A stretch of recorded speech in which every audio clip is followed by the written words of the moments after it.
3-4 రోజులుగా కూడా పంచుమర్తి అనురాధ గారు సోదరి స్థానికంగా ఉన్నటువంటి ప్రచారం చేస్తూ ఆమె మాట్లాడుతూ వైఎస్ఆర్ కాంగ్రెస్ పార్టీని మమ్మల్ని విమర్శిస్తూ ఉన్నారు.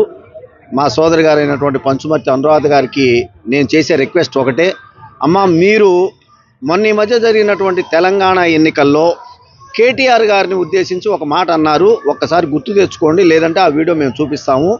మీరు ఆ రోజున అన్నటువంటి మాట కేటీఆర్ గారి గురించి, అయ్యా సిరిసిల్ల నుంచి కేటీఆర్ గారు మీరు టీఆర్ఎస్ నుంచి పోటీ చేస్తూ ఉన్నారు, కానీ సిరిసిల్లాలో అత్యధికంగా చేనేత సామాజిక వర్గం వాళ్ళు నివసిస్తూ ఉన్నారు, వాళ్ళకి సీటు ఇవ్వకుండా మీరు ఎలా పోటీ చేస్తారు, ఇలాంటి నిర్ణయం తీసుకొని పోటీ చేసే మీరేం నాయకులు, మీదేం పార్టీ అని చెప్పి అడిగారమ్మా.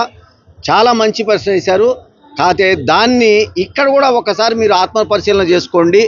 బీసీలకి రాజ్యాధికార దిశగా తీసుకువెళ్ళాలి అని చెప్పి బీసీ సామాజిక వర్గం, అందులో మరి ముఖ్యంగా చేనేత సామాజిక వర్గం అత్యధికంగా ఉన్నటువంటి మంగళగిరి నియోజకవర్గంలో ఇవాళ గౌరవ ముఖ్యమంత్రి జగన్మోహన్ రెడ్డి గారు ఆయన తీసుకున్నటువంటి నిర్ణయానికి కట్టుబడి జ్యోతిరావు పూలే గారు కానివ్వండి, బాబాసాహెబ్ అంబేద్కర్ గారి మార్గంలో నడుస్తూ, అదేవిధంగా మీ మనోభావాల ప్రకారం మీరు చెప్పినటువంటి తెలంగాణలో మీరు అడిగినటువంటి ప్రశ్నకి అనుగుణంగానే ఇవాళ మరి విద్యాధికురాలైనటువంటి మురుగుడు లావణ్య గారికి, అందులో బీసీ చేనేత సామాజిక వర్గం చెందిన వారికి సీటు ఇస్తే దయచేసి మీరు దీన్ని హర్షించండి, సమర్థించండి, అంతేగాని అగ్రకులాల పెత్తనాలకి మీరు ఒత్తాసు పలకకండి అని చెప్పి దయచేసి మా సోదరైనటువంటి పంచుమర్తి అనురాధ గారిని నేను అభ్యర్థిస్తా ఉన్నా.